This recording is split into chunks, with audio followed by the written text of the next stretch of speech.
এই ভিডিওতে আমরা দেখব কিভাবে আমরা আমাদের স্টোরে পেমেন্ট মেথডগুলো ম্যানেজ করতে পারি। পেমেন্ট যে আমাদের অপশনগুলো থাকে সেগুলো কিভাবে ম্যানেজ করতে পারি। সো প্রথমে আমরা আমাদের ড্যাশবোর্ডে চলে যাব app.qcommerce.com-এ। এরপরে আমরা ডেলিভারি সেটিংস থেকে আমাদের অর্ডার সেটিংসে চলে যাব। অর্ডার সেটিংসের মধ্যে আমরা এখানে দেখতে পাবো পেমেন্ট মেথড।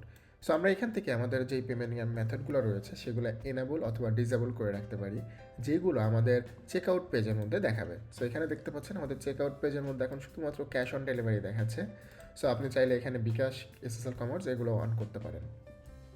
মনে রাখতে হবে, বিকাশ এবং এসএসএল কমার্স অন করতে হলে আপনাকে অবশ্যই বিকাশ এবং এসএসএল কমার্সের প্লাগ ইন যেটা রয়েছে আমাদের প্লাগ ইন অপশন থেকে, সেই প্লাগ ইনটা কিন্তু ইনস্টল করে নিতে হবে।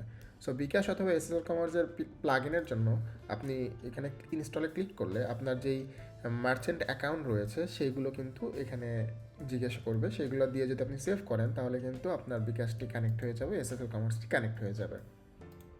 সো আপনি এখানে স্যান্ডবক্স হলে স্যান্ডবক্সটা ইউজ করে দেখতে পারেন যে কাজ করছে কিনা ঠিকঠাক। এরপরে আপনি নর্মালি যেভাবে রয়েছে সেটা অন করে সেভ করে দিলে এটা কিন্তু অন হয়ে যাবে, অ্যাক্টিভ হয়ে যাবে, ইনস্টলডের মধ্যে চলে যাবে। সো আমাদের এইভাবে খুব সহজে কিন্তু আপনি বিকাশ এবং এসএসএল কমার্সও অ্যাক্টিভ করে নিতে পারেন। এরপরে এখানে যদি অন করে সেভ করেন তাহলে কিন্তু আপনার এই পেমেন্ট মেথডগুলো সেভ হয়ে যাবে। আপনাকে কোনো একটা না কোনো একটা পেমেন্ট মেথড সবসময় অন রাখতে হবে। সেই কারণে আমরা যদি এটাকে অফ করে সেভ করতে যাই তাহলে কিন্তু কাজ করবে না। সো আমাদেরকে এটা অন করে রাখতে হবে যে কোনো একটি। সো এইভাবে আপনি কিন্তু আপনার স্টোরের পেমেন্ট মেথডগুলো সেট আপ করে ফেলতে পারেন খুব সহজে। Thank you.